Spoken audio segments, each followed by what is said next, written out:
Saudara, berikan tepuk tangan yang meriah buat Tuhan kita. Yes, haleluya. Oke, baik, shalom.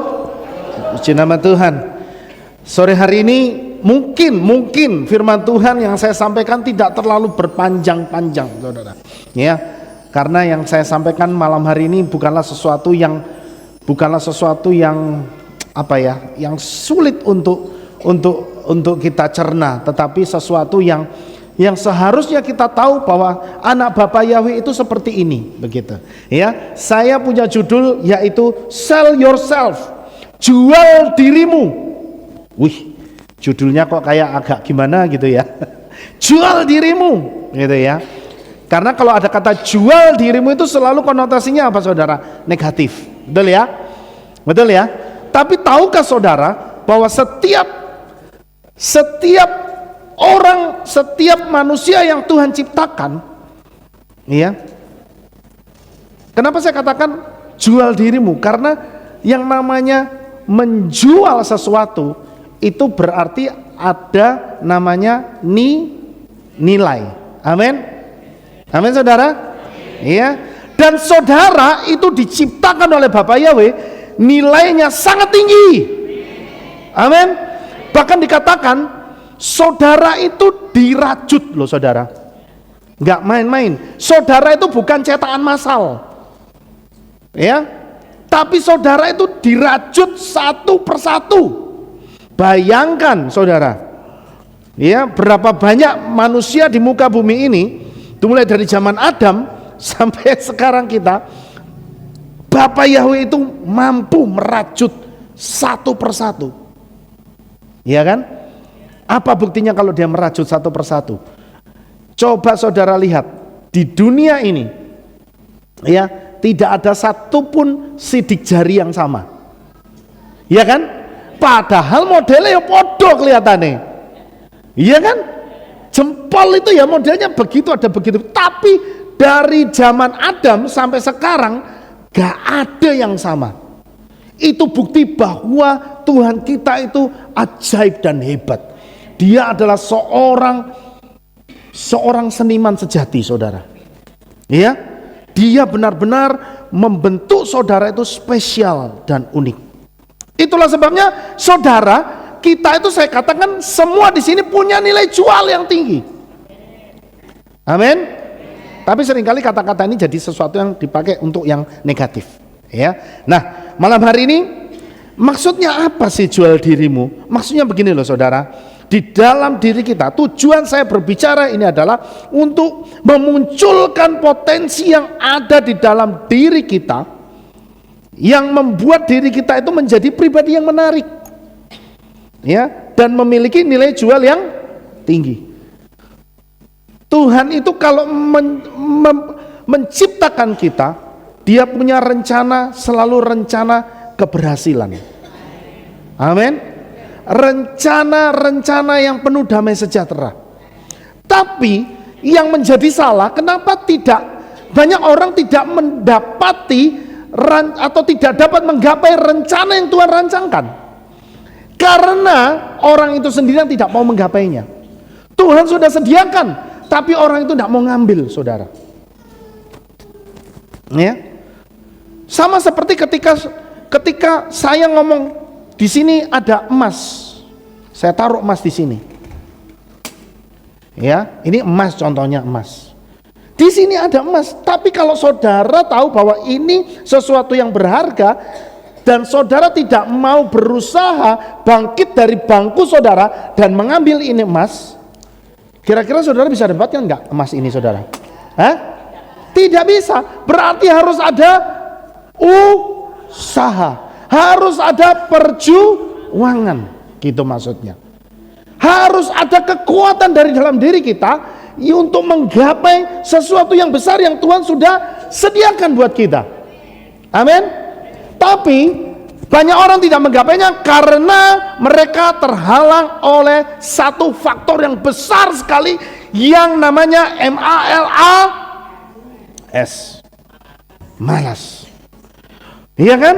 Sudah tahu ini emas loh ini, saudara, tapi untuk saudara ngambil ke sini, dari situ jalan ke sini, males.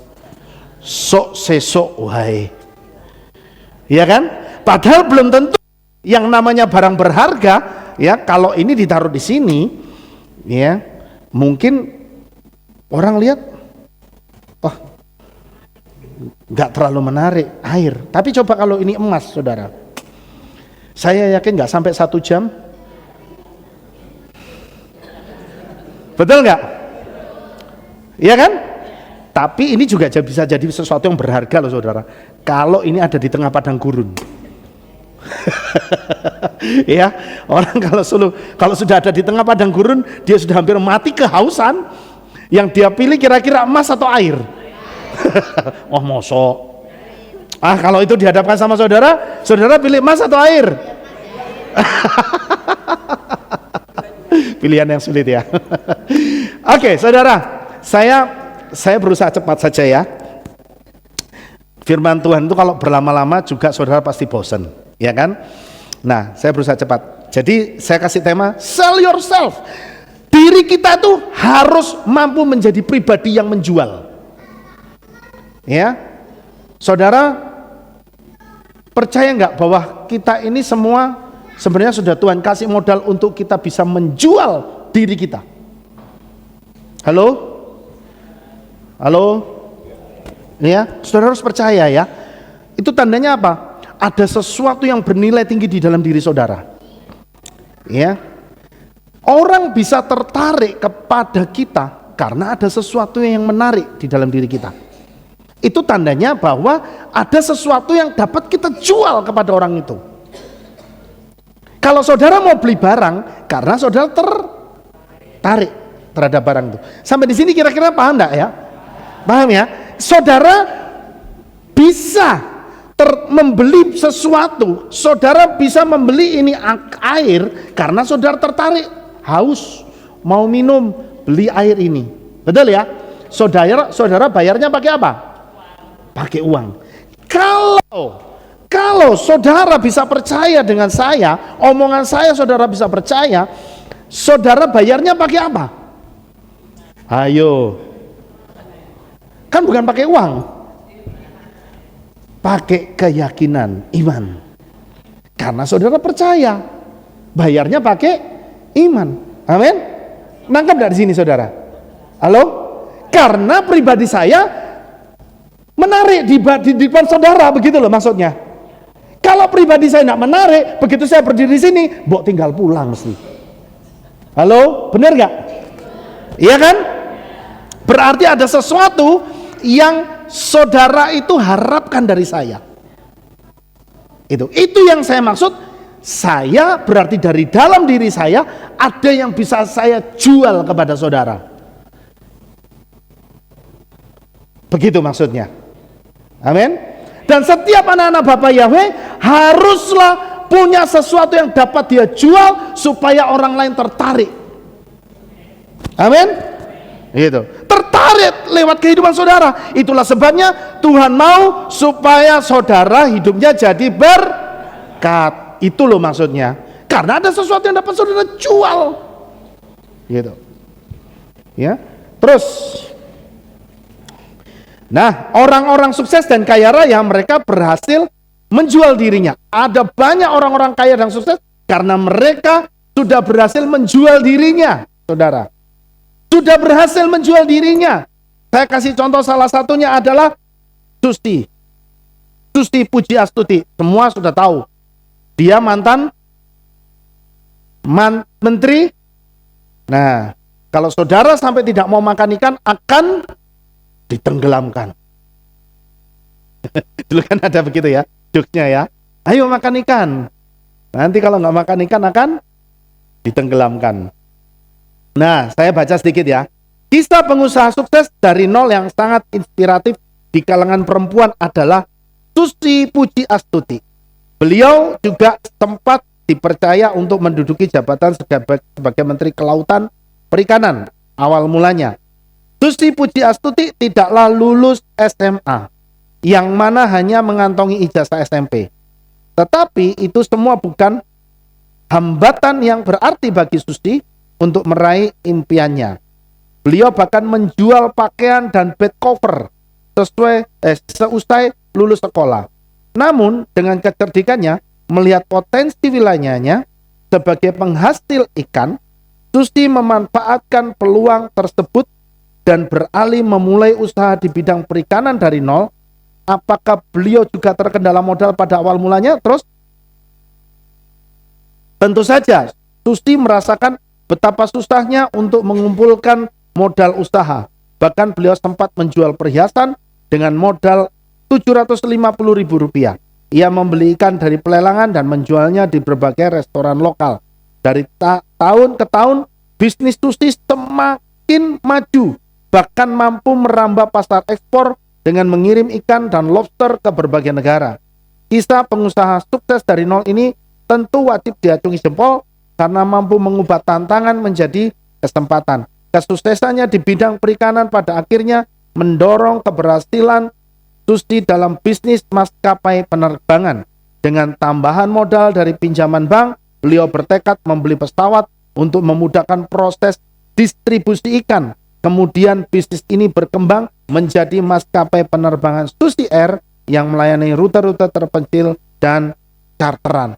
Saudara, saya katakan dia berhasil menjual dirinya. Apa yang dia jual? Yang dia jual adalah ide. Yang dia jual adalah time, kesempatan. Yang dia jual adalah peluang. Dia tahu dirinya tidak punya pendidikan tinggi, tapi ada sesuatu yang hebat yang dia bisa jual, yang dia bisa manfaatkan. Gitu loh maksudnya. Iya, saudara. Jadi saya percaya apalagi kita anak-anak Bapak Yahweh, tidak ada istilahnya gagal dalam hidup kita. Kenapa? Karena saya percaya setiap saudara itu sudah diberikan modal untuk saudara bisa menghasilkan sesuatu dalam diri saudara yang saudara bisa jual. Halo? Ya kan? Banyak anak-anak Tuhan, mereka juga hampir sama kayak orang-orang di luar sana. Ketika diberikan kesempatan, mereka banyak sekali alasan ngomong gini. Modalnya gak ono. Angel apa maju aku. Ya sing kono soalnya ono modale. Aku gak ono modale. Ya, saya katakan, kalau selama saudara masih punya alasan yang seperti itu, tidak akan pernah berhasil. Tidak akan pernah maju. Semua orang-orang sukses, mereka selalu berawal dari nol. Halo? Saudara percaya bahwa saudara adalah orang-orang yang sukses juga? Ya gitu ya. Jadi jangan pernah mengambil alasan, oh karena saya tidak punya modal. Itu namanya apa saudara? Mental block. Ya. Meskipun ini seperti Susi, dia nggak punya modal. Tapi terbukti bisa toh? Karena dia tahu ada yang dia bisa jual dari dirinya. Ya. Tuhan itu kasih kita banyak sekali kepintaran, saudara. Cuma kita tidak pernah memanfaatkan. Itu adalah modal yang bisa dijual. Sampai sini nangkep dah, saudara? Ya. Terus. Nah, satu lagi, namanya Reza Nur Hilman. Ya.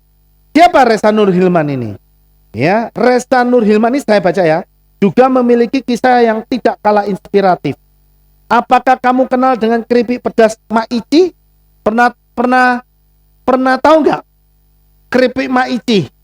Keripik pedas Maici ya. Ini kan sempat viral ya. Sempat viral kan ya.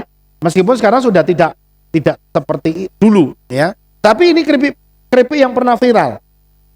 Yap, Reza adalah pendirinya. Orangnya masih muda, saudara. Ia bekerja sama dengan produsen keripik lokal di Bandung. Kisah pengusaha sukses dari nol ini memiliki semangat muda yang patut dicontoh. Reza mengenalkan produk keripiknya dari mulut ke mulut dan memanfaatkan Twitter untuk meningkatkan penjualannya. Keripik Maici bahkan sempat viral di kalangan publik media sosial. Ide bisnis Reza ini tentu membawa inspirasi bagi orang lain. Salah satu contoh lagi, orang yang tidak punya modal, ya kan? Tapi bisa sukses. Jadi saudara, kita pun sama. Kita semua itu diciptakan, kalau mereka orang-orang yang tidak mengenal Bapa Yahweh, ya kan? Mereka bisa sukses. Ya, saya percaya ketika kita mau memanfaatkan diri kita memunculkan potensi-potensi di dalam diri kita yang hebat, Tuhan itu akan memberkati kita lebih dari mereka semua loh. Percaya nggak saudara? Iya. Kenapa? Karena saya yakin kalau orang yang bukan anak Bapa Yahweh saja Tuhan berkati, apalagi anaknya sendiri. Tapi kalau sekali lagi kitanya MALAS, tidak akan pernah bisa. Tidak akan pernah bisa. Ya. Mohon maaf, meskipun saudara ngomong saya sudah pakai hukum Loa, nggak akan berhasil. Ya. Ya sama seperti ada yang pernah diceritakan sama Papi Lukas, saudara. Ada seorang pemuda yang sampai hari ini dia masih mencari jodoh, kan begitu. Ya kan? Ya saya pakai hukum Loa tapi kok nggak berhasil. Begitu. Lah iya nggak mungkin berhasil kalau setiap hari masih tinggal di dalam kamar. Ya nggak pernah take action. Yang gitu loh. Tuhan kirimkan saya seorang perempuan yang cantik, bla bla bla bla bla, tapi tinggal di kamar. Tidak pernah keluar, tidak pernah berteman, tidak pernah bersosialisasi. Lah ya piye? Gitu loh. Masa ujuk-ujuk tiba-tiba ada perempuan datang ke kamarnya dia. Boleh nggak saya jadi istrimu? Kok enak? Iya kan? Hukum Loa tidak begitu cara kerjanya.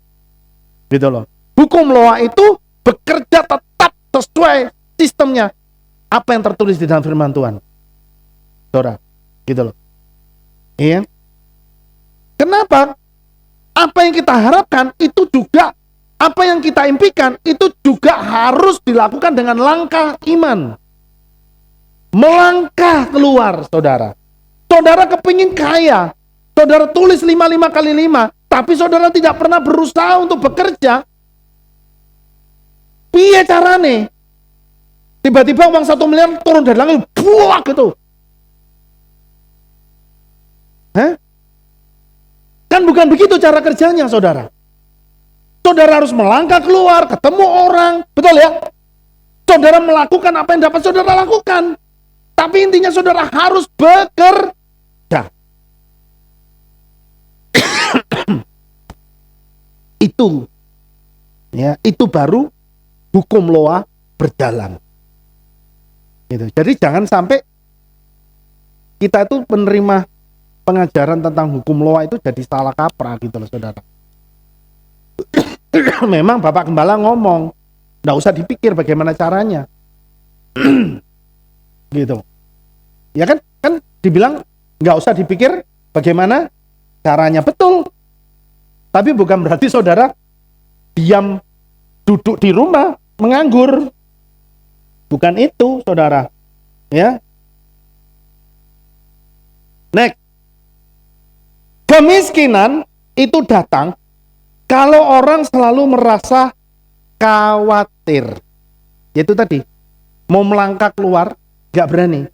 Itu tidak pernah orang akan merasakan keberhasilan. Kenapa? Selalu takut. Kemiskinan datang kalau orang itu merasa tidak ada yang bisa dikerjakan. Ya. Kemiskinan datang ya karena orang merasa tidak ada yang bisa dijual dari dirinya. Makanya salah satunya saya ngomong, kalau orang selalu punya alasan, angel saiki iso maju loh, aku modalku terbatas. Saya katakan mulai hari ini stop perkataan seperti itu. Ya, kalau saudara masih punya pemikiran seperti itu, maka sejak saat itu bisnismu akan stuck sampai di situ. Pertanyaannya, saudara mau nggak usaha saudara itu dibuat besar, lebih besar lagi sama Bapak Yahweh? Mau kan?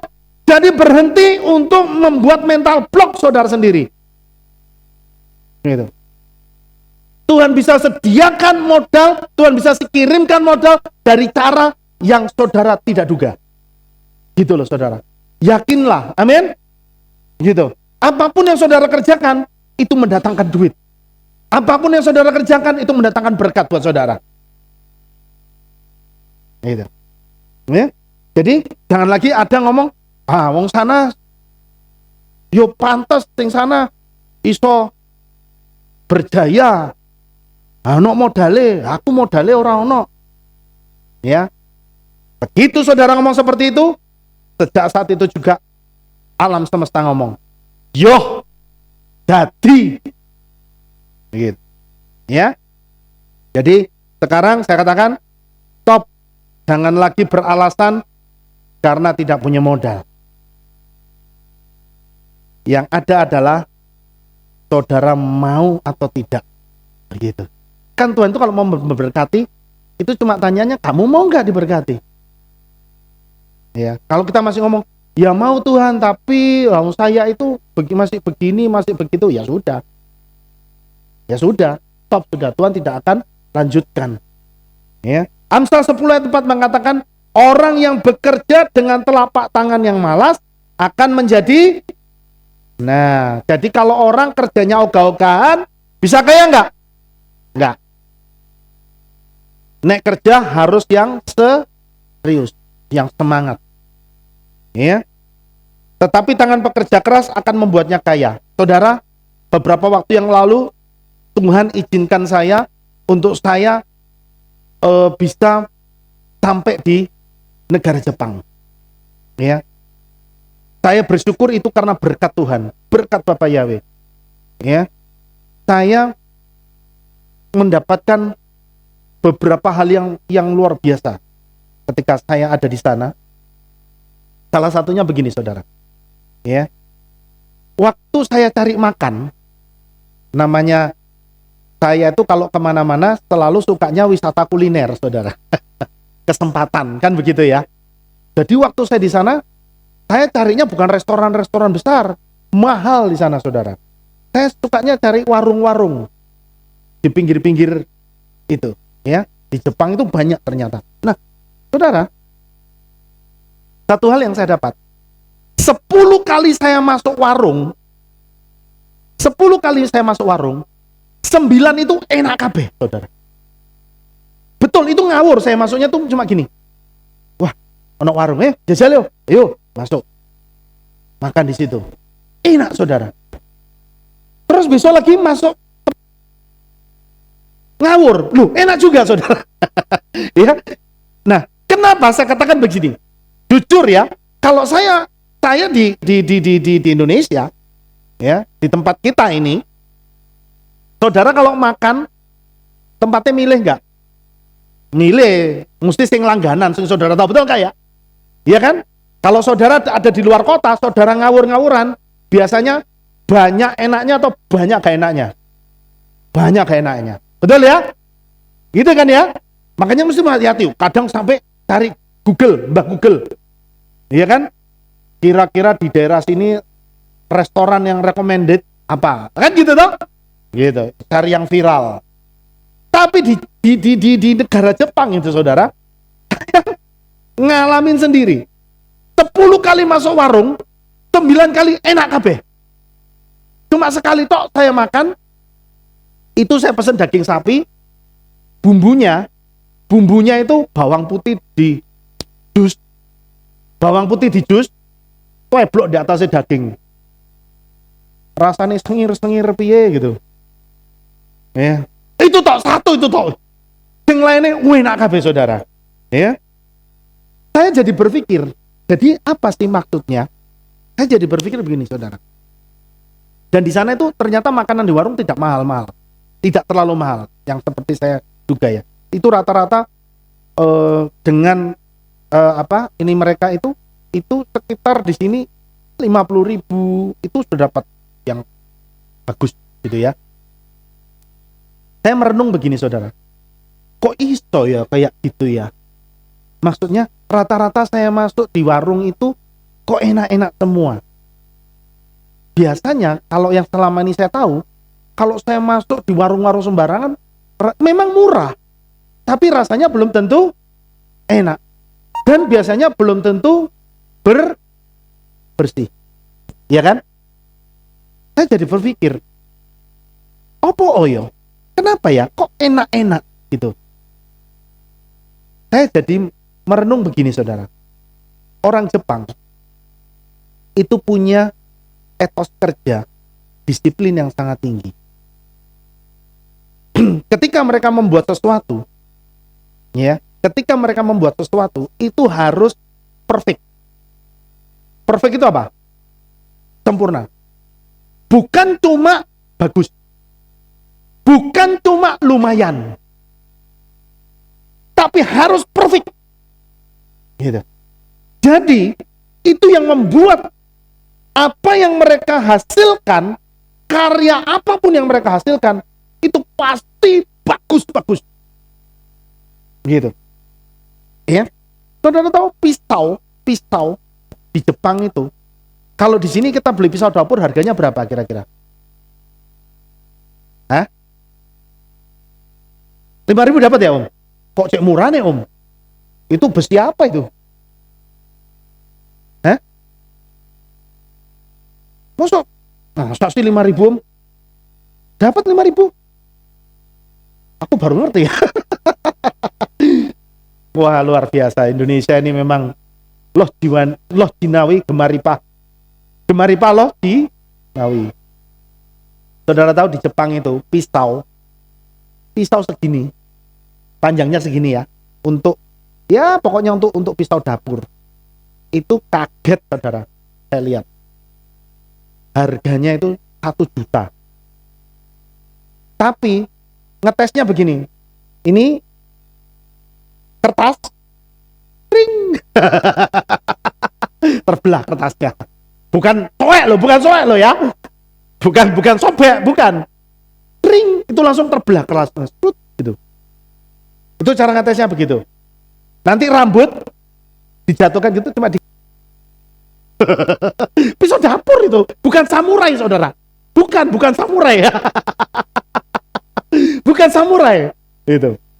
Jadi satu yang paling murah yang saya tahu selama ini itu pengrajin ya, itu 1 juta. 1 juta. Harganya 10.000 yen. Ya. Saya jadi berpikir begitu ya. Pantas mereka itu negara yang sangat maju. Hampir semua produk yang mereka hasilkan itu selalu the best. Ya. Saudara kalau masuk ke Indomaret, aduh nanti saya endorse ya, masuk ke minimarketnya lah pokoknya ya, wah itu seneng saudara, banyak barang kecil-kecil itu ya, snack-snack jajanan-jajanan itu bagus-bagus bentuknya, dikemas rapi begitu, padahal itu snack murah saudara, tapi dikemas seperti barang mewah gitu. Jadi orang itu mau beli itu, kalau saudara beli untuk oleh-oleh itu sangat mungkin mahal, padahal murah saudara gitu ya. Jadi mama kayak cilok gitu ya. Kalau cilok di sini cuma di plastiki, dikei sunduk. No. Kalau di sana enggak, saudara. Ya. Cilok itu sudah ditoto bagus gitu ya. Contohnya begitu maksudnya. Ya. Jadi maksudnya apa? Kembali kepada Amsal 10 ayat 4. Kalau orang bekerja dengan telapak yang malas, telapak tangan yang malas, mesti dia tidak akan pernah menghasilkan karya yang bagus, maka dia akan selalu jadi miskin. Itulah sebabnya ayo firman Tuhan ngajari sama kita. Kalau kita mengerjakan sesuatu, firman Tuhan ngomong, lakukan itu seperti engkau melakukannya untuk Tuhan. Amin. Jadi apapun yang kita kerjakan, kalau kita melakukan untuk Tuhan, hasilnya mesti terbaik. Kalau saudara sudah menghasilkan karya yang terbaik, orang akan melihat karya saudara dan akan menghargai karya saudara dengan mahal. Halo? Amin? Ya?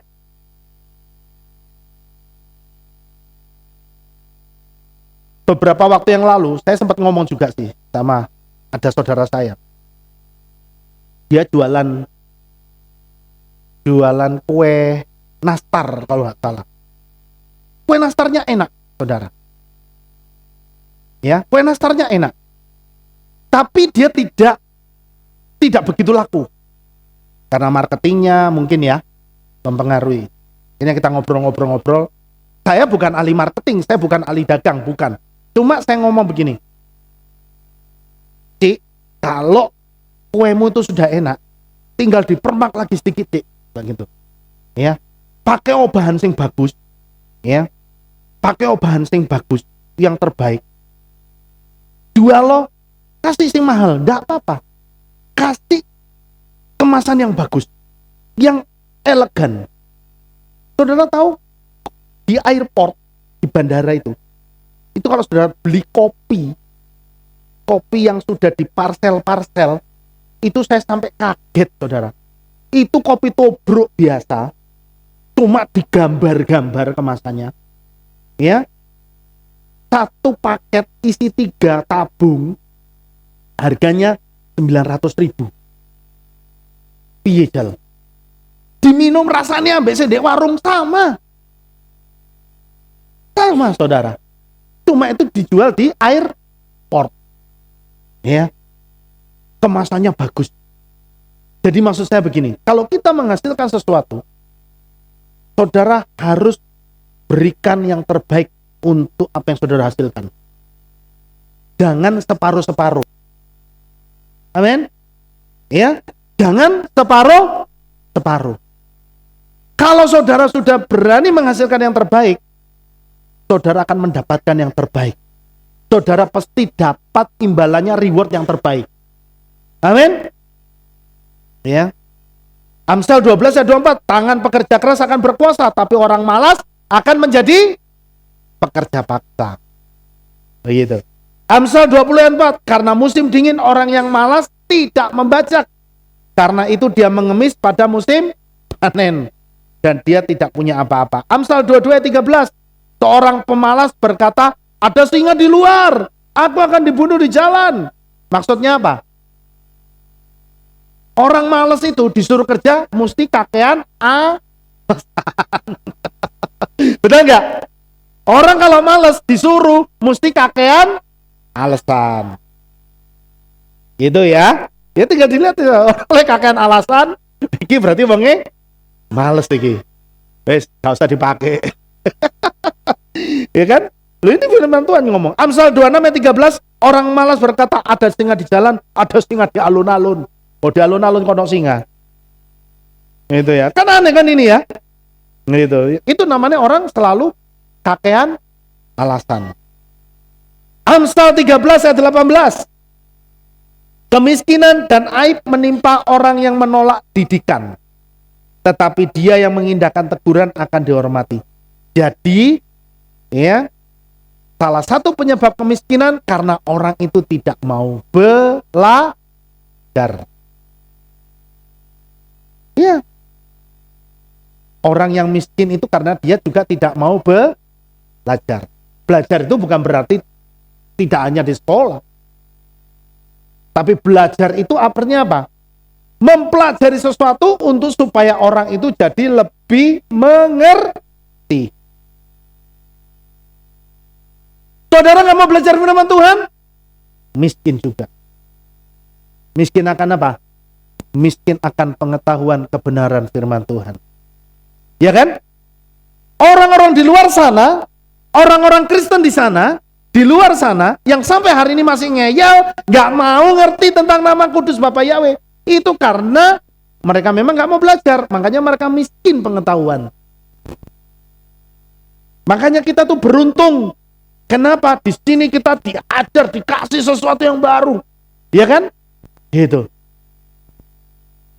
Akhirnya apa? Saudara jadi kaya. Ya, gitu.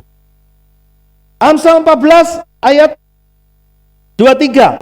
Dalam setiap jerih payah ada keuntungan, tapi perkataan belaka hanya mendatangkan kemiskinan. Ini maksudnya apa? Orang cuma Omdo ngomong tok. Ya kan? Ini model-model yang begini. Orang yang ngomong gede, ngomong tok, percuma. Ya, nggak usah dikancani, saudara. Itu banyak orang-orang yang begitu, ya kan? Gitu ya. Jadi hati-hati. Ini bicara Amsal 14 ayat 23 itu bicara tentang apa maksudnya? Integritas. Kalau engkau sudah ngomong, engkau harus berani bertanggung jawab. Gitu. Ya, apa yang ada di dalam ucapan kita, apa yang ada di dalam pikiran kita harus sesuai dengan ucapan kita, harus sesuai dengan tindakan kita. Itu namanya integritas. Ya, terus 3 negara dengan tingkat kemiskinan paling tinggi di dunia. Ini saya kasih contoh. 1, Sudan Selatan. Ya, negara termiskin di dunia adalah Sudan Selatan yang baru merdeka pada tahun 2011 dengan PDB per kapita sebesar 25 sampai 25,83 miliar US dollar. Hingga saat ini, negara yang berada di Afrika bagian timur ini menghadapi berbagai tantangan seperti ketidakstabilan politik, konflik berkepanjangan, dan infrastruktur yang terbatas. Tidak hanya itu, agrikultur tradisional yang merupakan pendapatan utama sebagian besar populasi negara ini terhambat karena iklim cuaca panas yang ekstrim, gitu maksudnya. Ya, Sudan. Oke. Terus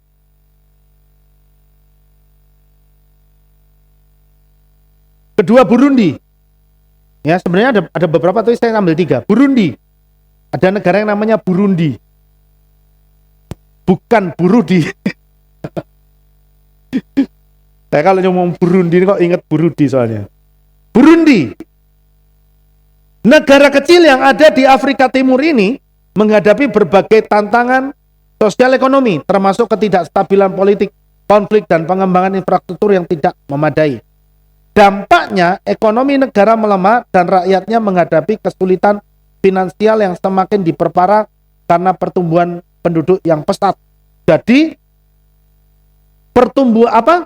banyak orang yang melahirkan, tapi tidak didukung dengan ekonomi yang baik. Jadi mana terus, saudara? Ya, gitu.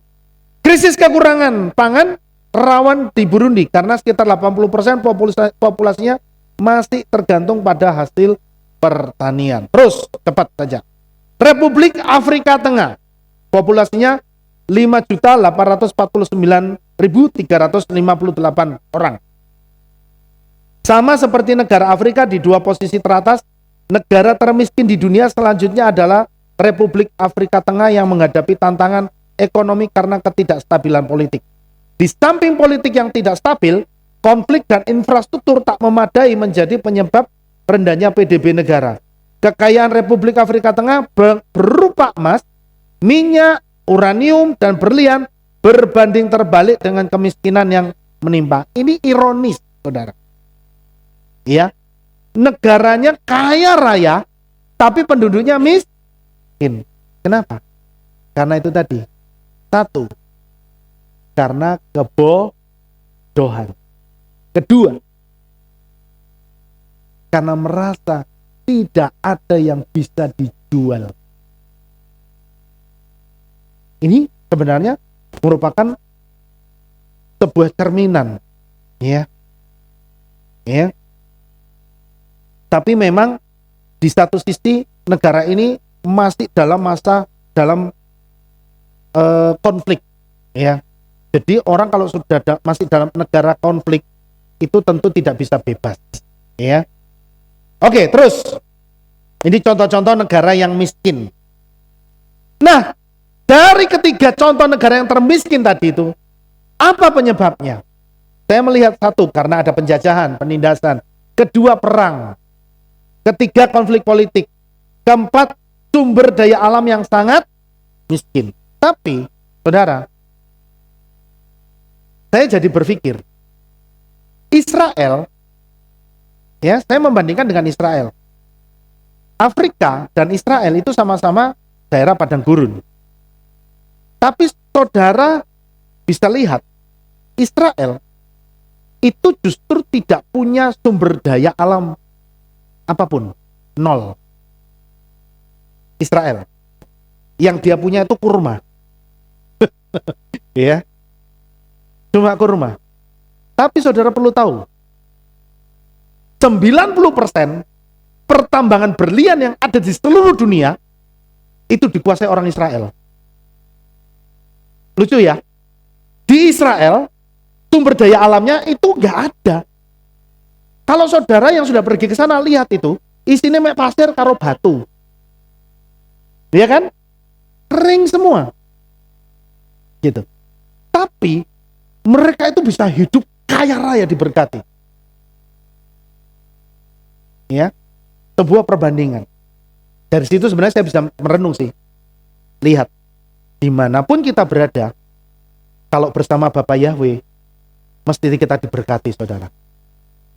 Amin. Ya, dimanapun kita berada, mau saudara ada di tengah hutan, di tengah padang gurun, kalau saudara bersama dengan Bapak Yahweh, saudara mesti dibuat berhasil. Ya, amin. Jadi saya ngomong nih, tidak perlu saudara harus jauh-jauh cari uang pergi ke luar negeri. Percaya nggak saudara kalau di Magelang ini saudara juga bisa diberkati luar biasa? Ya, gitu. Wah, soalnya Coach James sedang ngerasain. Kalau gitu kadang saya dibalik lagi saudara ya, gitu ya. Saya ngomong, saya nggak mau tahu, tapi yang saya lihat cara Tuhan memberkati dimanapun kita berada. Kalau kita mengandalkan Bapak Yahweh, Tuhan selalu kasih jalan keluar untuk hidup kita. Saudara percaya itu? Kenapa? Karena Tuhan sudah taruh modal dalam diri saudara, sehingga saudara itu selalu, kalau saudara mau berusaha, selalu ada yang bisa saudara jual dari diri saudara. Itu loh saudara, ya. Itu kondisi fisik yang tak berdaya. Kalau orang sudah cuma bisa di tempat tidur, apa mau dikata? Orang tidak bisa cari duit, betul ya? Tapi itu pun saya juga melihat ada satu orang yang tidak bisa apa-apa. Mungkin saudara pernah tahu, pernah dengar ini nama Stephen Hawking. Pernah dengar nggak? Siapa itu? Ayo. Ini pernah disampaikan sama papi loh. Yang bikin mesin CERN. Yang bikin mesin apa? CERN. CERN. Ya. Ini ngomong harus rodok gitu. Mesin apa? CERN. Itu Stephen Hawking. Saudara bisa lihat fisiknya nggak bisa apa-apa dia, betul ya? Begitu ya? Ngomong aja pakai ini alat. Ngomong aja kan bibirnya nggak bergerak. Tapi itu pun masih bisa berkarya, saudara ya. Kemudian kebodohan. Penyebab kemiskinan itu kebodohan. Oleh sebab itu, jangan pernah berhenti untuk belajar. Amin. Amin, saudara. Meskipun kita sudah umur 70, 80, jangan pernah berhenti untuk belajar. Belajar apapun, saudara. Karena yang namanya hidup pasti tidak lepas yang dari namanya belajar. Tapi kalau kita sudah merasa bahwa kita yang expert, saat itulah saudara akan mulai menemui kegagalan demi kegagalan. Saudara akan menemui jalan buntu. Saudara akan menemui yang namanya ketinggalan dan ketinggalan. Apalagi zaman sekarang, kalau saudara berhenti belajar, saudara akan ketinggalan dengan yang namanya informasi. Betul ya? Apalagi teknologi sekarang, wah berkembang cepat saudara. Cepat sekali. Ya. Saya itu sampai merasa saya itu jadi orang gaptek. Ya, saudara perhatikan, ini PowerPoint, ini nggak seperti ini biasanya. Ini gara-gara Elis, Elis lagi kurang enak badan, PowerPoint saya yang bikin. Makanya bosenin PowerPoint-nya. Nggak ada gambarnya soalnya. Ya, tapi nggak apa-apa. Yang penting saudara ngudeng itu aja. Amin. Ya. Jadi saudara lihat ya, apalagi untuk zaman sekarang kita tidak mau belajar, akan ketinggalan, semakin ketinggalan. Jadi kalau saudara diajak belajar, jangan ngomong, aku tua. Salah. Semakin tua harus semakin pinter. Semakin tua harus semakin bijak. Jadi kalau ada yang ngomong begini, wah, terus tambah tua, tambah koyar cilik, jangan mau saudara. Jangan mau ya. Jangan mau ya. Jangan mau ada yang menganggap saudara itu jadi anak kecil lagi. Nggak boleh. Tunjukkan bahwa saudara semakin berumur, semakin berisi. Amin. Semakin bijak sana, semakin rendah hati.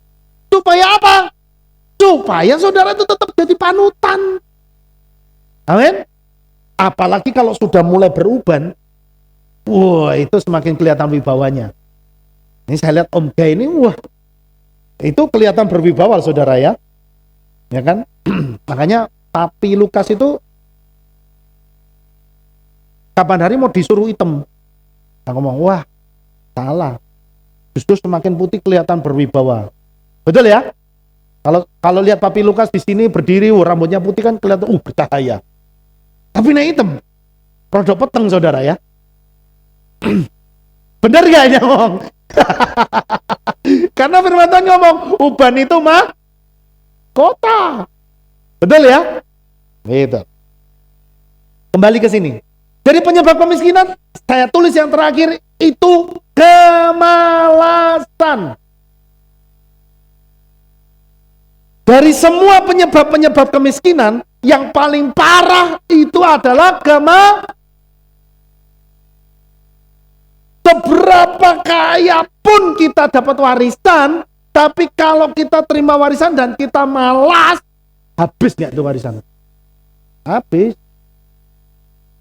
Makanya malas itu adalah penyakit yang paling berbahaya.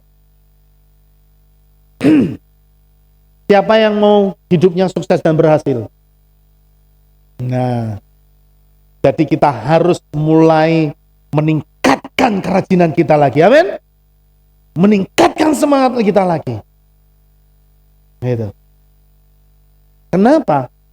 Firman Tuhan bilang, berkat itu nggak datang kepada orang yang malas.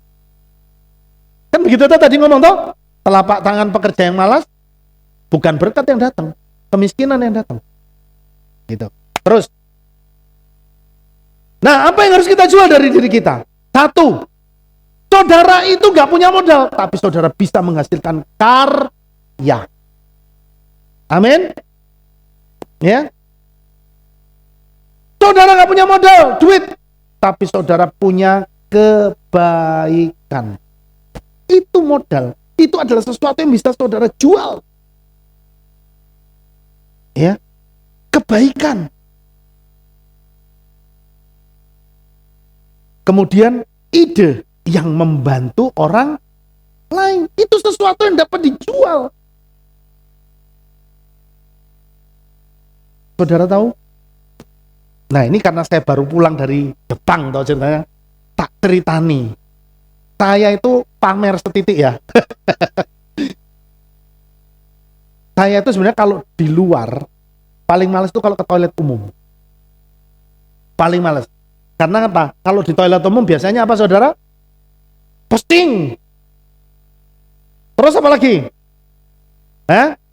Kotor, jorok. Kadang-kadang ada yang itu nggak disiram saudara.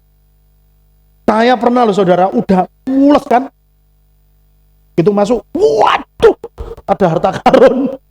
Langsung nggak jadi mules saudara. Nah, saudara tahu, waktu saya di Jepang, itu justru saya rajin ke toilet, saudara. Bener ini.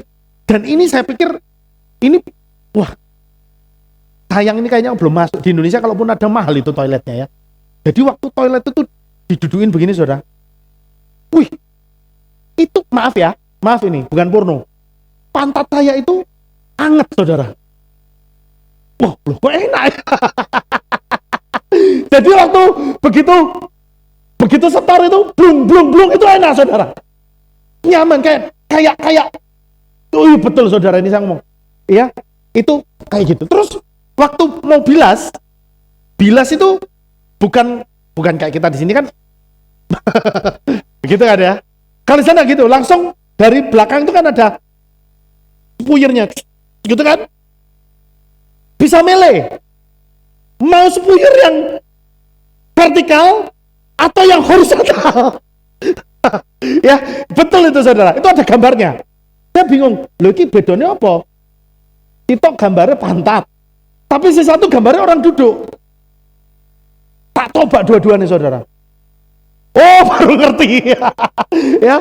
Jadi yang satu itu airnya tuh bercabang tapi ke depan gitu saudara. Wah, begitu ya. Yang satu ke samping begini. Ono weh. Dan tidak cuma itu saudara, airnya anget saudara. Wah enak saudara. Jadi waktu saya bilang, tak suwe-suwe lagi. Kalau kayak dipijeti saudara. Ya itu. Ya. Jadi akhirnya orang itu kalau ke toilet, jadinya nyaman. Ya, saya pikir, wah ini di Indonesia kapan kayak gini ya. Dan tidak usah bingung. Ya, kalau saudara yang suka lupa bilas, itu yang penting saudara sudah bilas sendiri kan? Kalau saudara bilas sendiri aja lupa ya rek, bangetan. Kan setelah saudara bilas, selesai kan? Kadang kan ada orang yang lupa kan, keburu-buru, itu kotorannya masih, harta karun masih ditinggal kan? Kalau di Jepang, aman saudara. Begitu berdiri, berapa detik langsung dia bilas sendiri. Aman. Jadi tidak akan jadi tersangka saudara ya. Nah itu saya pikir itu ide yang membantu orang lain. Nah kadang-kadang kita perlu loh saudara menciptakan sebuah alat yang bisa membantu orang lain. Dan itu jadi nilai jual. Amin. Halo? Ya, ini inspirasi namanya.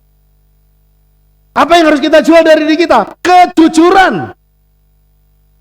Orang bisa percaya berbisnis dengan saudara itu karena saudara jujur. Amin. Harus dipegang itu yang namanya kejujuran. Itu adalah modal. Itu yang saya maksud, itu punya nilai jual. Jadi nek jualan jangan ngomong, aku seorang cuan iki. Gak ono cuane aku. Padahal saudara masih punya apa? Cuan. Om cuan. Ya. Jangan ngomong saudara nggak dapat untung gitu. Lebih baik ngomong saya untungnya sedikit. Gitu. Tapi jangan sampai ngomong nggak punya untung, nggak mungkin dong. Orang berbisnis nggak ada untung. Masuk akal nggak? Halo? Nah, ya. Jadi jangan bohong. Kejujuran itu penting. Integritas yang saya ngomong tadi. Nek barangnya apik, nek barangnya elek, ngomongnya elek. Gitu. Iya? Ngomongnya elek, tunjukkan yang bagus yang mana. Orang lebih suka yang seperti itu. Saya pernah masuk sebuah toko, saya lihat satu barang, ini barang memang lebih murah. Barang ini mahal. Ini barang mahal. Kemudian ada satu barang lagi yang lebih murah.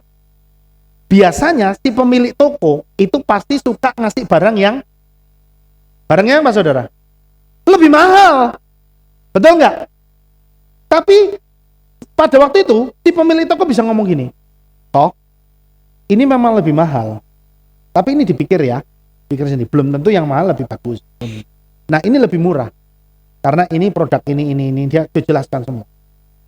Nah silakan dipilih, begitu.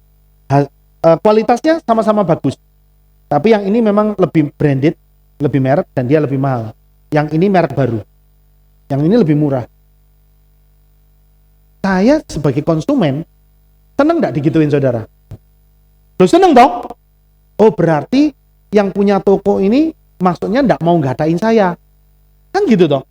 Nah yang kali tak titeni, kalau saya pergi beli barang ke toko itu. Gitu. Ya, integritas. Kemudian keseriusan. Yang saya tadi ceritakan, ya. Kenapa di Jepang hampir semua tempat makan tuh enak-enak semua. Dan semua bersih semua. Karena mereka serius. Jangan pernah kita begini, yang penting itu kita jual murah. Masalah rasa nomor 2, kan murah. Murah kok jaluk enak. Loh, kleru. Nek iso murah tur enak. Begitu kan saudara ya? Gitu loh. Yang saya lihat di sini orang kebanyakan begitu. Yang penting murah. Rasanya mbois. Pokoknya warek gitu ya. Ya. Harus ditingkatkan saudara. Ya. Kemudian bicara tentang apa? Komitmen.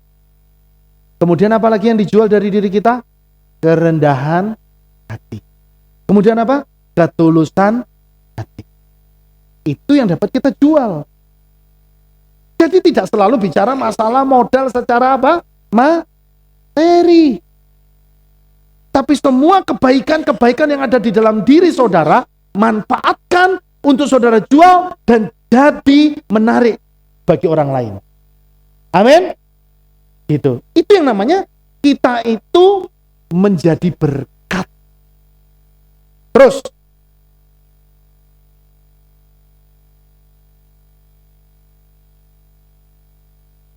ya, macet.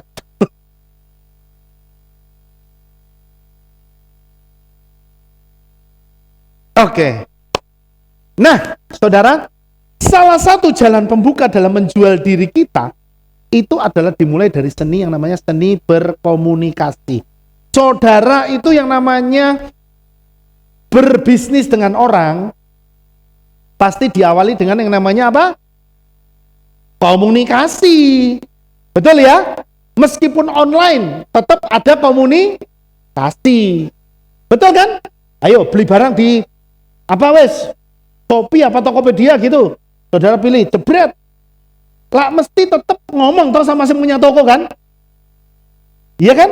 Tetap ada gitu loh. Tetap ada. Karena ada yang namanya komunikasi. Itulah sebabnya saya sebut ada yang namanya seni berkomunikasi. Ayo kita sama-sama belajar. Ini singkat saja. 1. Seni berkomunikasi itu dimulai dari yang namanya seni mendengar. Seni mendengar. Namanya berkomunikasi itu jangan cuma langsung karepe saudara ngomong, dia harus dengar, enggak. Tapi ada yang namanya seni mendengar. Begini, dalam berkomunikasi yang baik, perlu memperhatikan seni mendengar, yaitu belajar untuk menjadi pendengar yang baik. Bila lawan bicara kita sedang berbicara, usahakan untuk tidak melakukan kegiatan yang lain, seperti main HP, atau fokus kepada hal yang lain. Ya, namun sebaliknya, berikan sikap yang sungguh-sungguh memperhatikan lawan bicara kita. Jadi jangan sampai ketika orang lain, apalagi itu customer kita, dia lagi ngobrol, kita terus customer kita mungkin mulai terasa kan?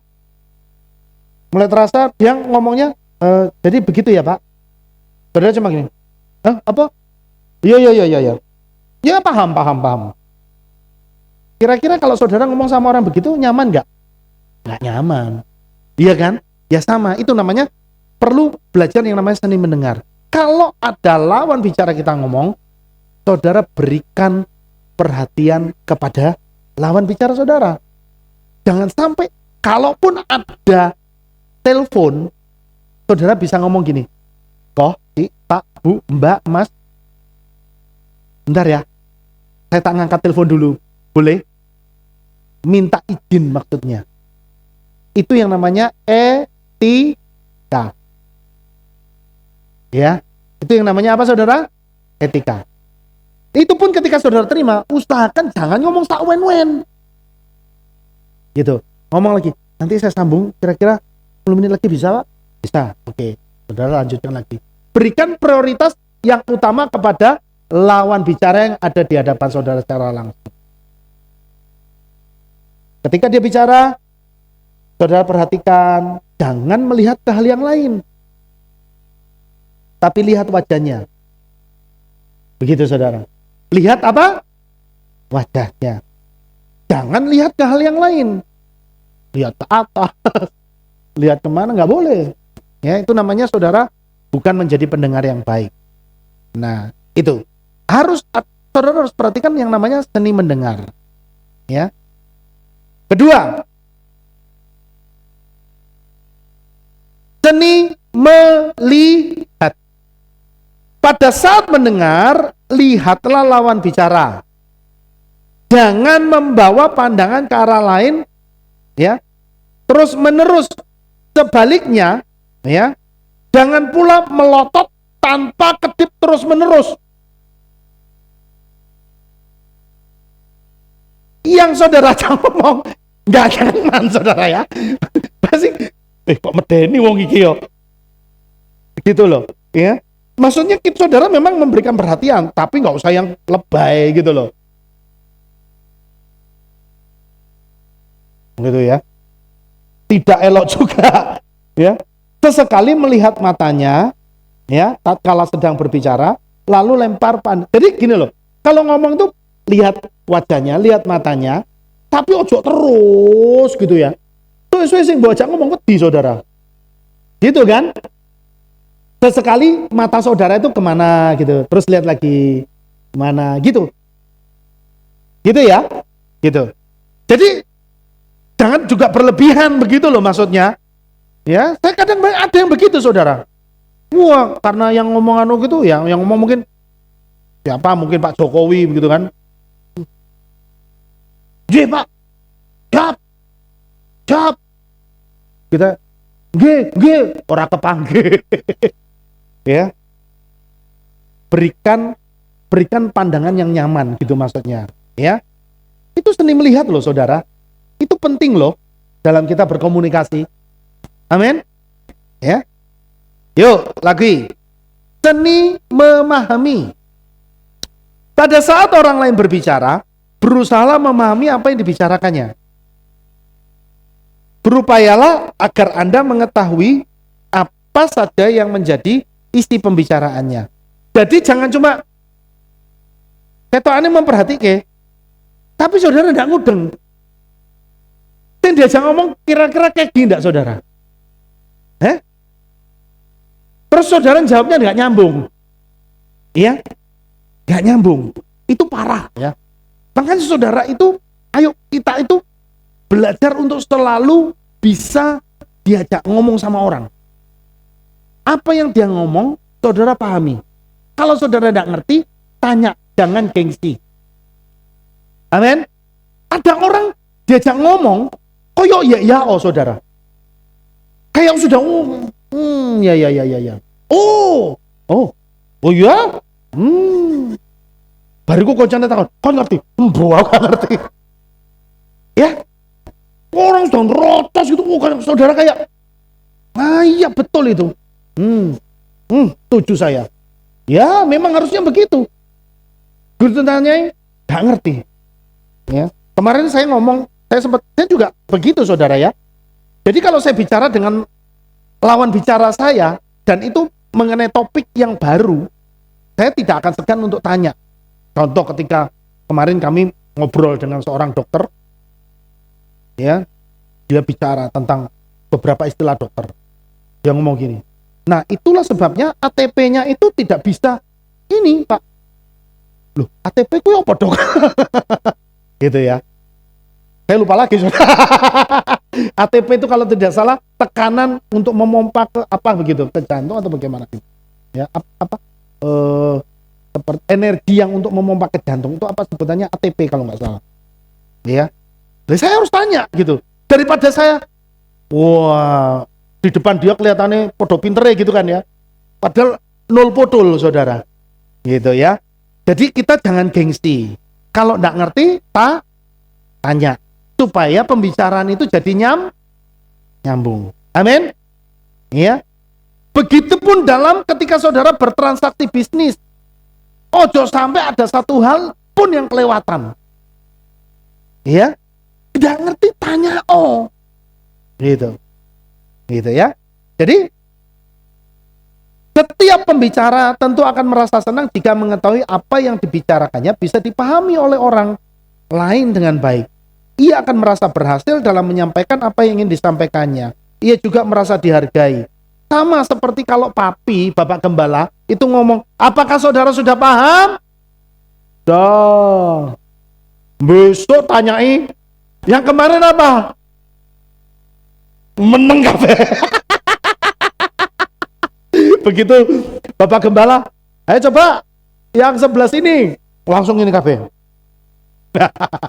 Ya. Jadi saudara, dalam pemberitaan, ketika saudara mendengar firman Tuhan, kalau saudara tidak ngerti, ya tentu saudara tidak akan bertanya di tempat ini kan, gitu. Saudara bisa tanya setelah ibadah, tanya amin. Gitu loh maksudnya saudara, ya. Supaya apa? Supaya papi itu sebagai Bapak Gembala seneng. Berarti khotbahku itu di apa? Hah? Orang Jawa ngomong digatekno. Oh itu orang Surabaya ya. Di apa? Perhatikan. Diperhatikan. Gitu loh ya. Kalau saya ngomong nih, saya khotbah di tempat ini, semua di sini nggak ada yang memperhatikan. Ya. Kira-kira apa yang saya lakukan saudara? Umpamanya saya khotbah, "Shalom saudara." Sibuk main HP, ngobrol sendiri. Kira-kira saya di sini berdedek enggak saudara? Mungkin saya begini, "Shalom saudara." Begitu enggak ada tambahan, amin, Tuhan memberkati. Enggak ya. Enggak begitulah. Cuma kan hatinya pasti gitu kan. Iki piye to iki? Dagelan kan gitu toh. Ya. Jadi harus ada seni memahami. Amin. Ya, 3 itu. Yang keempat sekarang. Seni bertanya. Dalam sebuah pembicaraan ada kalanya kita perlu bertanya tentang sesuatu. Maksudnya tiada lain untuk mendapatkan informasi tambahan atau lanjutan. Atau mungkin karena kita belum mengerti dengan gamblang tentang materi yang dipaparkan, sehingga merasa perlu mendapat penjelasan lanjut. Akan tetapi bertanya tidak melulu dilakukan hanya karena tidak mengerti. Jadi maksudnya dijelaskan, saudara tanya sekali. Dijelaskan lagi, cek kurang ngerti. Ketiga kali, tanya lagi gak ngerti. Kira-kira sing ngomong muangkel gak saudara? Iki wong sadane iki pinter apa? Pinter. Kan gitu toh. Wong dijelaskan berkali, tanya lagi. Ya. Saya jadi ingat saudara. Kali waktu saya ditelepon oleh orang bank. Saya ditelepon nih, ditawarin kartu kredit. Ya. Saya sudah nggak minat sebenarnya.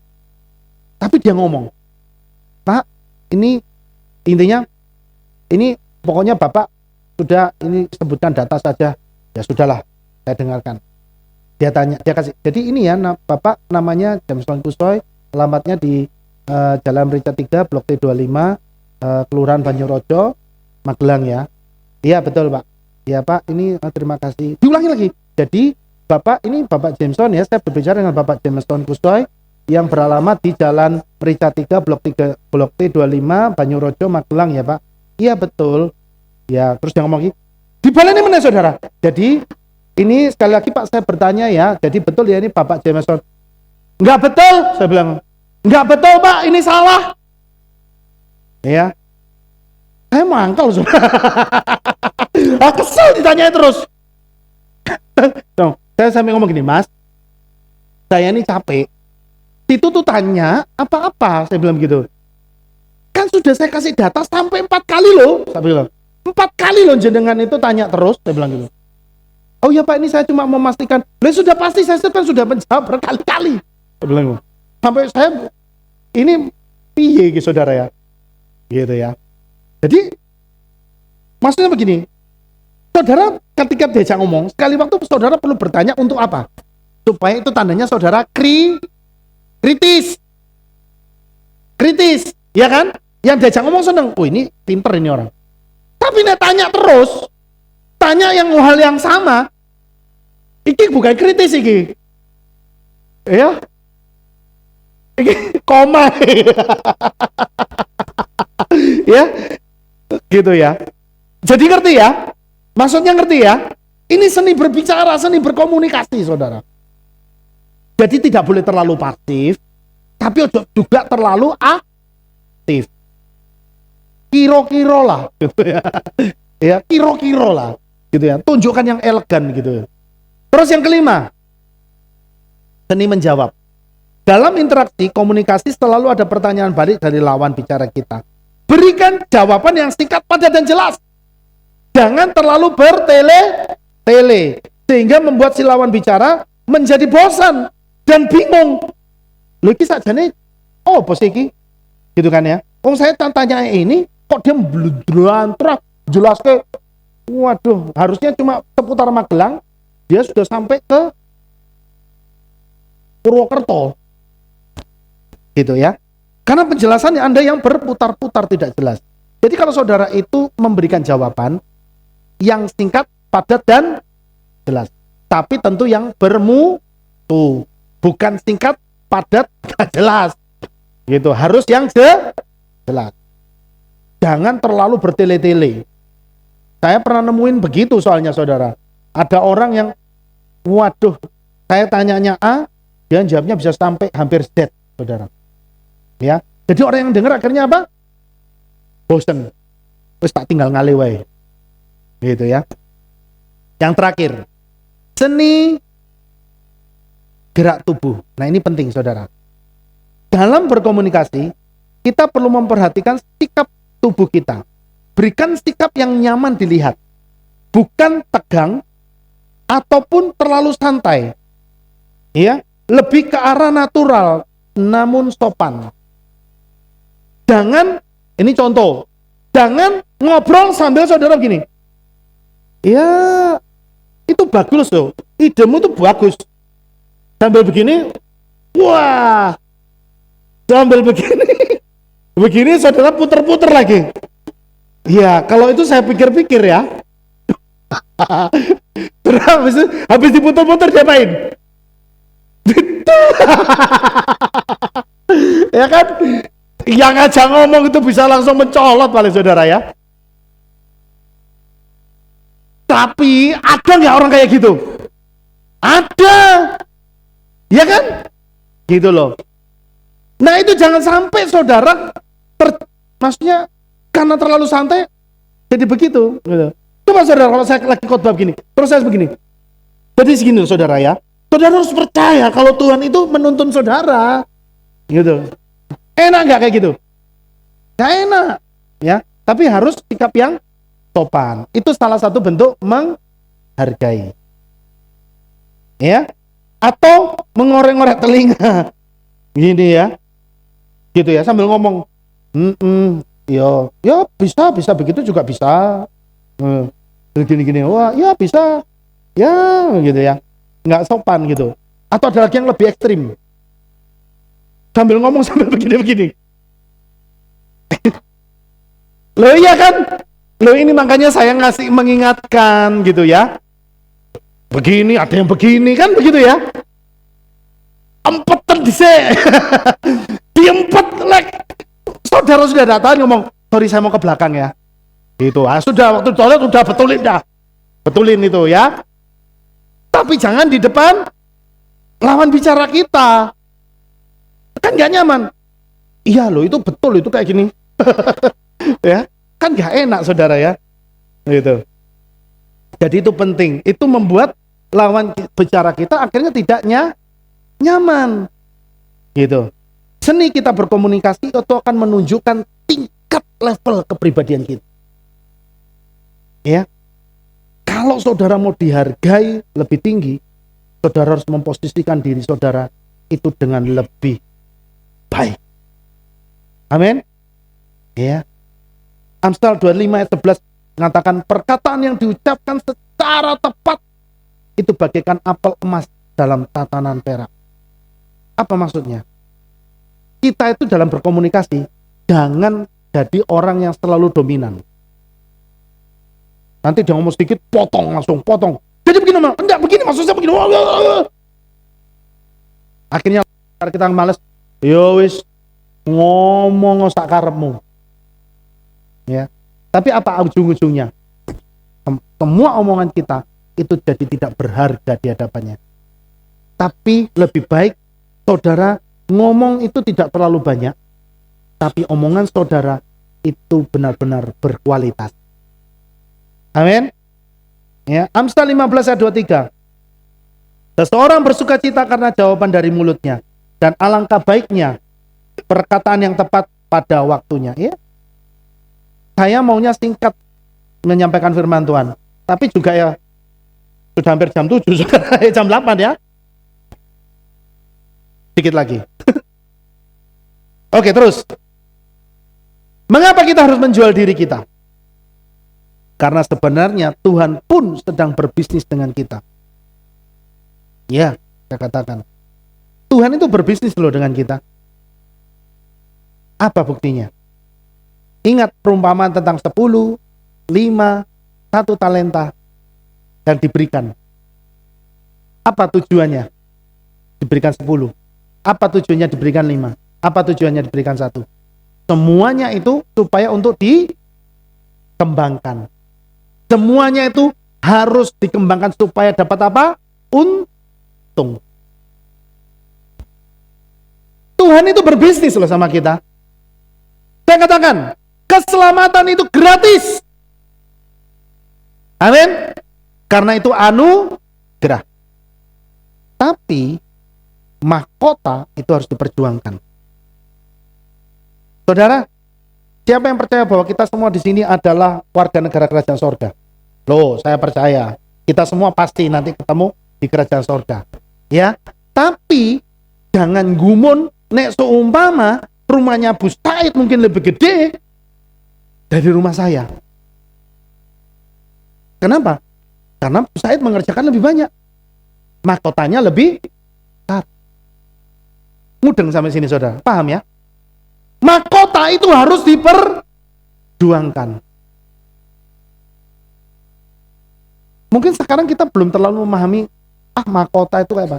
Tapi besok saudara, ketika saya membayangkan, ketika benar-benar itu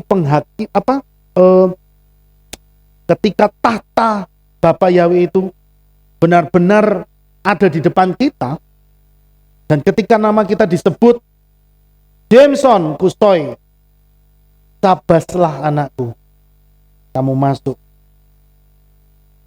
Yang ngomong sama malaikat, mungkin malaikat Gabriel kah? Saya nggak tahu. Kasih dia mahkota,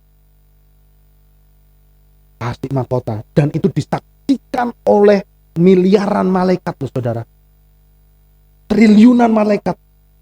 Ketika namamu disebut, ketika nama saudara disebut dan saudara maju, itu malaikat tepuk tangan.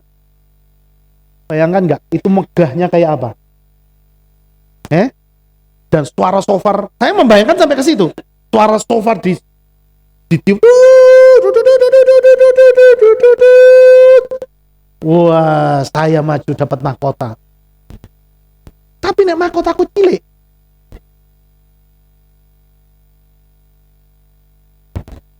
Mosok kita itu masuk kerajaan sorga, gak apa-apa wis, masih nang lapangan yo gak apa-apa. Yang penting selamat daripada nang neraka.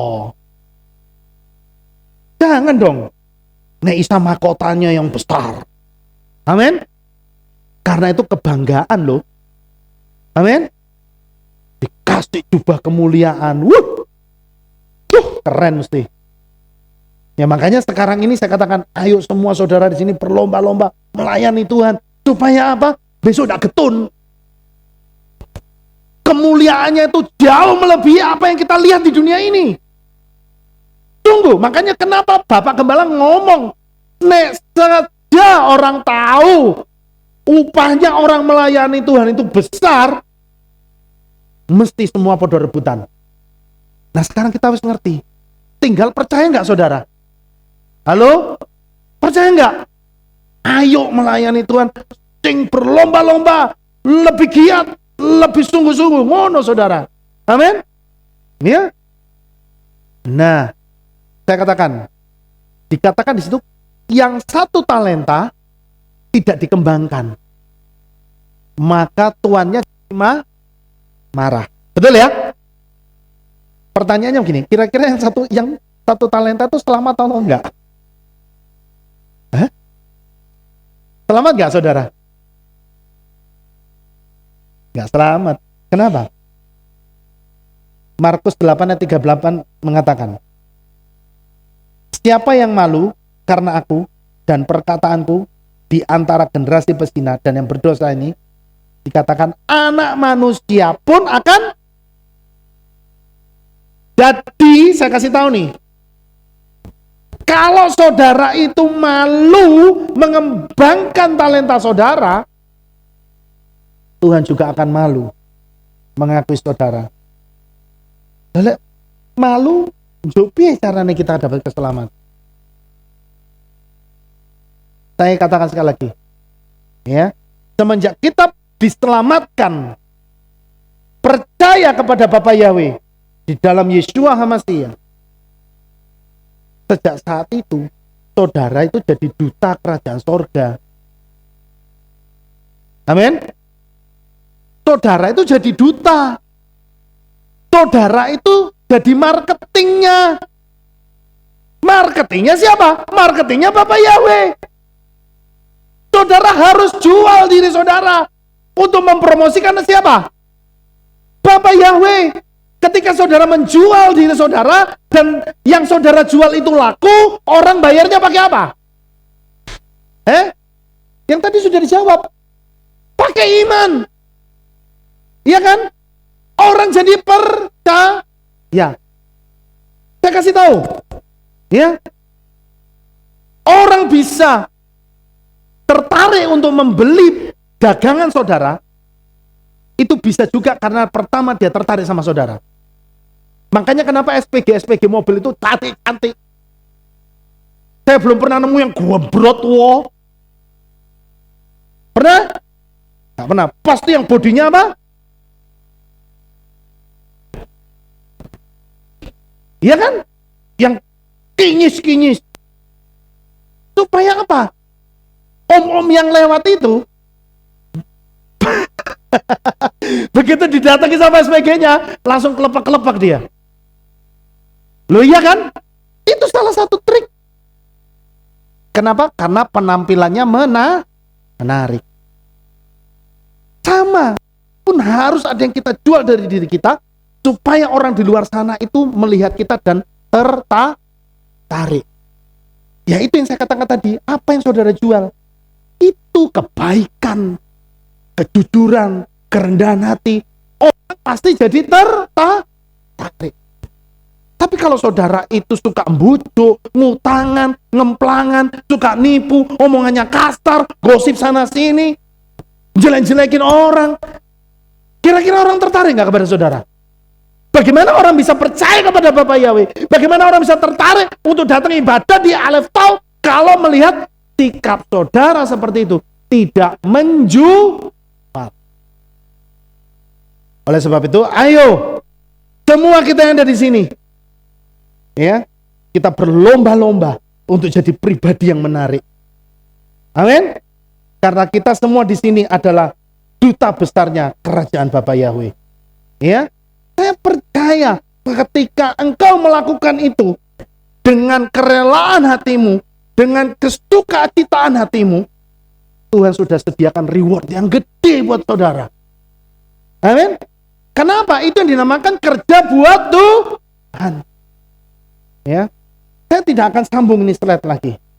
Ya, kita sudah mengakui dan percaya kepada Bapa Yahweh Besem Yeshua. Matius 28 ayat 19 sampai 20 dikatakan, oleh karena itu disuruh apa kita? Pergi. Disuruh apa? Muridkan semua bangsa dengan membaptis mereka ke dalam nama Bapa dan Putra dan Roh Kudus dan mengajar mereka. Ini maksudnya apa? Kita disuruh jualan.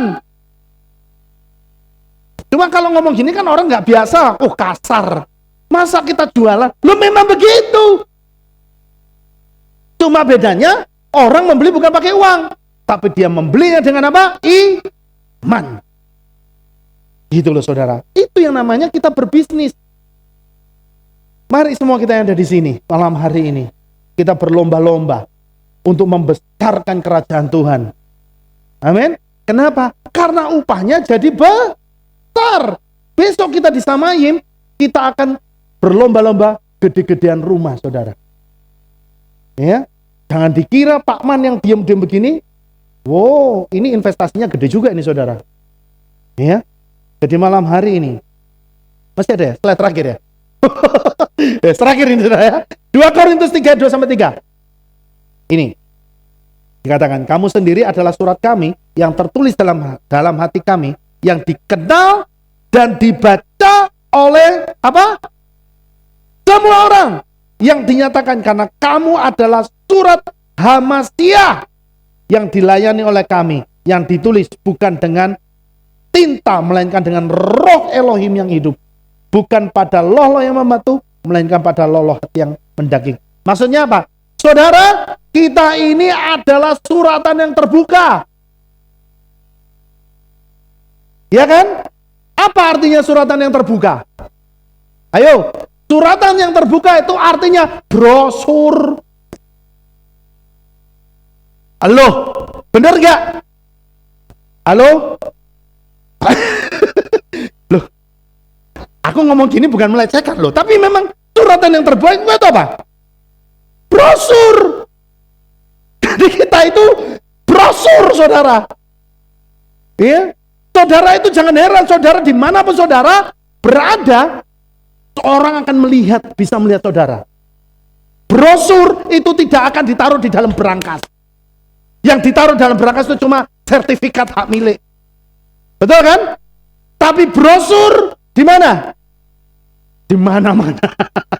Iya kan? Betul ya? Saya katakan, jangan bangga jadi sertifikat hak milik. Banggalah jadi brosur. Kenapa? Karena engkau dibaca sama banyak orang. Dan banyak orang akan diberkati dari kehidupan saudara. Ya, amin buat firman Tuhan. Bapak Yahweh memberkati. Yuk kita sama-sama berdoa. Terima kasih Bapak Yahweh, malam hari ini biarlah firman-Mu memberikan kekuatan kepada kami.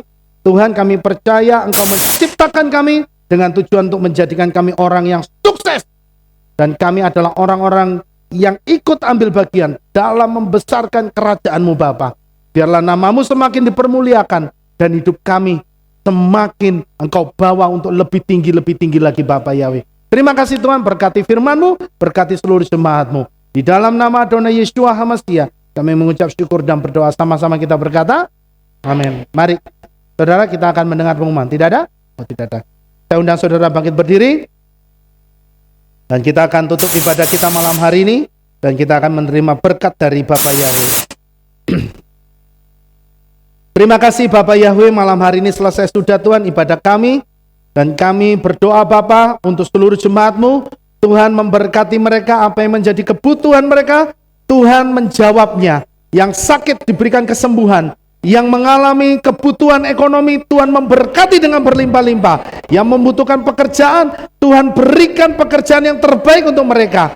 Bapak Yahweh, kami percaya yang ada di dalam pergumulan rumah tangga, Tuhan menjadi juru damai. Amen. Buat mereka semua. Terima kasih Tuhan, berkati seluruh jemaat-Mu yang ada di tempat ini Bapak. Dan juga jemaat-Mu yang sedang live streaming, Tuhan memberkati seluruh apa yang menjadi kebutuhan pergumulan doa mereka Bapak.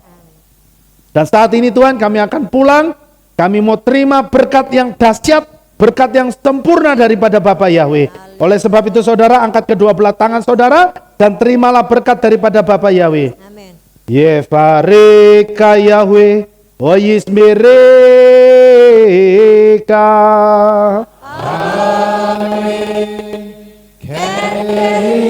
Yair Yahweh panaweleka, wikuneka.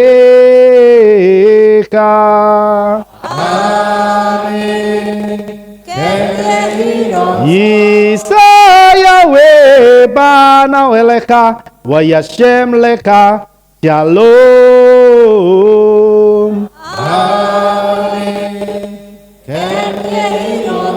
Baru kata Bayu Ufaru kata Besade, diberkatilah engkau di kota dan diberkatilah engkau di desa. Baru Brit Bineka Ufriat maka Ufri Venteka, Jegara LPK Westeros Seneka, diberkatilah buah kandunganmu, berkatilah hasil bumimu, hasil ternakmu, anak-anak lembumu dan anak-anak dombamu. Baru tanaka Umisarteka, diberkatilah bakulmu dan tempat adonamu. Baru kata Beboeka, Ufaru kata Peseteka, diberkatilah engkau pada waktu masuk dan diberkatilah engkau pada waktu keluar.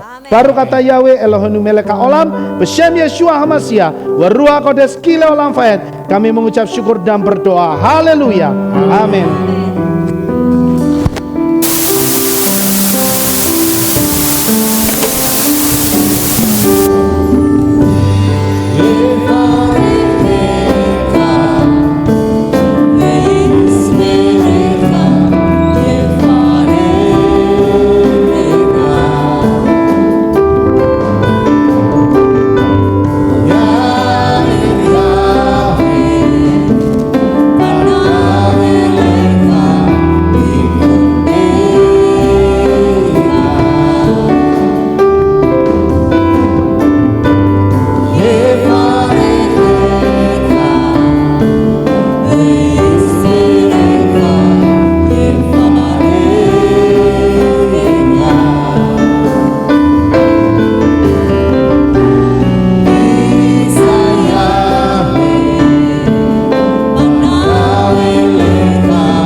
Terpujilah Bapa Yahweh yang Maha Kuasa. Terima kasih atas kehadiran Bapak Ibu Saudara sekalian dalam ibadah bersama kami di Kehilat Alef Tau Magelang. Doa saya Bapa Yahweh memberkati dengan kesehatan yang sempurna, damai sejahtera dan berkat materi yang semakin melimpah. Kami menunggu kembali kehadiran Bapak Ibu Saudara sekalian pada jam yang tersedia. Hari Sabat jam 5 pagi, hari Minggu jam 6 pagi, hari Rabu jam 6 sore. Siap sedialah sebagai mempelai Hamasya untuk menyambut kehadiran mempelai pria kita yaitu Adonai Yeshua Hamasya di awan-awan yang permai. Amen lehitraot. Shalom, sampai jumpa kembali.